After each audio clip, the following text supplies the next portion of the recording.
시장님께서 세 권의 책을 내셨는데 첫 번째가 이승만 박사의 대통령의 불편한 진실, 네. 그다음 이승만 박사의 반공정신과 건국, 대한민국 건국.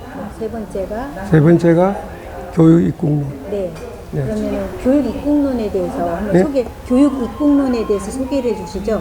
이승만 대통령이 어떻게 우리 문맹률 퇴치에 힘쓰셨는지 교육에 관해서. 교육에 관해서요. 네. 잘 아시는 대로 해방 당시에 우리나라 문맹률이 80%였었거든요. 그런 상태에서 이승만 박사가 외국에서 익혀 배워왔던 자유민주주의 국가를 건설하는 데는 많은 지장이 있었죠. 첫째, 투표를 하려고 그러면은 이름을 알아야 되겠고, 또 기호도 몇 번이라는 걸 알아야 되겠는데, 그러니까 그 당시에 국회의원 선거 같은 때는 작대기 선거라고 사람마다 기호를 하나씩 붙여가지고, 작대기를 가지고 1번은 누구, 작대기 2개는 누구, 이런 식으로 선거를 치르려 하니까 상당히 불편했죠. 그리고 양력도 읽어야 되고, 그런 상황에서 생각하면은 문명타파가 자유민주주의 발전에는 기초인데 기초죠.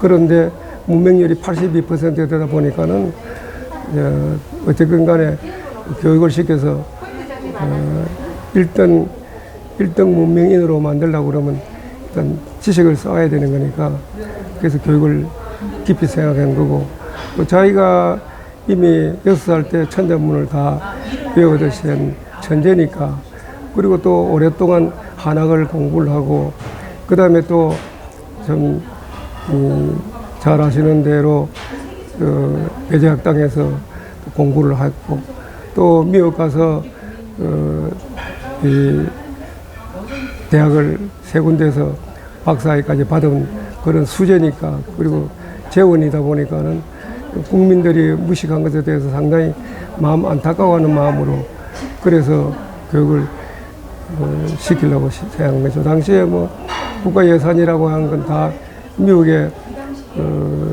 원조에 의해서 했던 데인데, 그럼에도 불구하고 이 박사는 상당 부분을 교육에다가 투자를 했죠. 네, 인하대학교 설립할 때 아까 공무원 월급에서 5%씩 냈다고 했는데요. 네. 국립도 아니고 공립도 아니고 사립도 아닌 인하대학교 설립을. 그렇죠. 네. 당시 그러니까는 외대, 그러니까 일단 건국 초기 이승만 박사의 생각에서는 일단 남은 나라와의 관계에서 언어가 중요하다는 걸 알고 외대를 설립하려고 한 거고, 또 미국 망명 생활하는 과정에서 미국이 어떻게 발전했는가를 보니까는 공과대학 때문에 발전했다, 그런 걸 알았기 때문에 미국의 MIT라는 학교 있잖아요. 미국의 MIT와 같은 학교를 우리나라도 세워가지고 미국이 부강한 것처럼 우리나라도 부강시켜야 되겠다는 그런 뜻으로 외대하고 인하대를 설립하게 된 건데, 그 당시 외대는 그래도 어느정도 설립할 자금을 그래도 할 만한 사람이 있어서 그냥 개인에게 맡긴 거고, 공대는 그럴 만한 사람이 안 나타났기 때문에 저희가 미국에서 망명생활을 할 때 자기가 학교를 갖고 있었는데, 한인 기독학교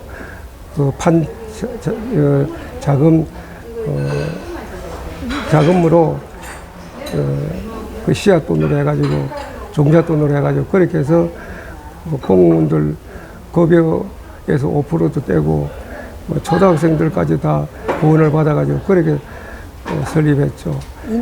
인천에서는 그래서 인하대학이. 네, 인하대학이 인천과 하와이 앞에 글자를 따가지고 그것도 이승만 박사께서 직접 지은 이름이에요. 이게 그러니까 이 박사의 교육열은 대단한 분이시죠. 그리고 우리나라에서 최초로 남녀공학을 제가 하와이에서 시도했잖아요. 예, 남녀 7세 부동석이라고 우리나라에서는 상상도 할 수 없던 시절인데. 예, 예배당에도 뭐 판을 막아놓고 남자 여자 나눠서 예배를 드리던 그런 때였는데 이 박사는 남녀공학을 최초로 했잖아요. 예, 한인기독학원이 인하대 씨앗이 됐고 인하대에 뿌리를 만들어준 거죠. 네.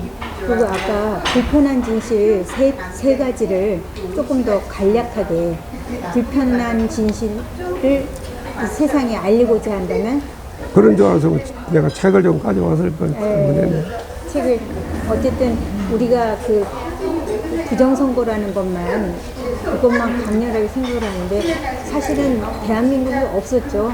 이승만 대통령이 아니었다면 도저히 건국이 가능하지 않았었는데. 그렇죠. 해방 당시에 한국에는 잘 알다시피 남노당이라는 게 있었잖아요. 박헌영이가 하는 남노당이라고 있어가지고 뭐 당시 유엔군이 유엔에서 조사한 바로는 80%가 다 좌편이었으니까는요. 예, 그냥 그대로 두었으면 아마 한국도 북한처럼 공산국가가 될 개연성이 높았죠. 예, 이승만 박사가 악전고투해서 그래도 자유민주주의 시장경제 체제를 만든 거죠. 근데 그간에 이 박사가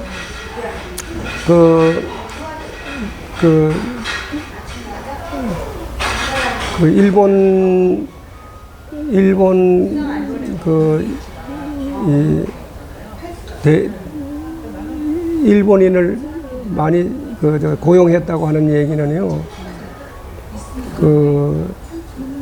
일부는 그럴 수도 있었습니다. 웬곤이 뭐 예를 들어서 말단 행정을 시키려고 그러는데 당시에 문명이 80%가 넘을 때 그래도 일본 지하에서 그래도 공무원을 한 사람들이 있었기에 그나마 이제 초기 나라 행정을 시킬 수가 있었고 또 친일 청산 안 했다고 그렇게 하지만은 안 한 것은 아니거든요. 그러니까 한국은 거의 초대 내각들이 다 친일 부역한 사람은 한 사람도 없었어요. 북한에는 거의 다 친일 부역한 사람들이 있지만 한국은 진짜 부역한 사람 별로 없었습니다. 그 초기 법에도 이 부역한 사람은 안 쓴다고 하는 걸 명문화 시켰으니까요. 그런데 일본 청산 안 했다고 하는 얘기는 그거는 뭐 약간은 그럴 수 있지만 전적으로 그렇다고는 볼 수 없습니다. 네, 요즘 젊은이들이 너무 한국의 근현대사를 잘 모르고 관심도 없는데 젊은이들에게 해주고 싶은 말씀 있으면 좀 해주세요. 근데 지금 한국에서는 지금 뭐 이 반일 정서가 상당히 좀 고취가 되고 있는데 그것은 지금 현 정부가 자기네들 정치 성향이 친공적이기 때문에 반일을 해야만이 자기네들 정치 입지가 높아질 것 같으니까 국민을 속이는 거죠. 지금 이제 우리가 반일을 해야 될 게 아니라 우리는 거기를 해야 되거든요. 일본을 이기고 나가야 되는데 자꾸 반일 정선 때문에 지금 한미동맹이 흔들리고 있잖아요. 그런 면에서는 옳지 않는 거죠, 그거는요. 하여튼 간에 지금 일본하고의 관계는 우리가 산업화 과정에서도 일본에 기여한 걸 무시할 수가 없습니다. 그래서 삼성만 하더라도 처음에는 이병철 씨가 일본 가서 협조를 구해가지고 반도체를 시작한 거고 일본이 도움이 없었으면 못 했을 테고 그 다음에 포항제철도 마찬가지로 일본의 제철 회사가 도움이 없었으면 우리가 할 수가 없었습니다.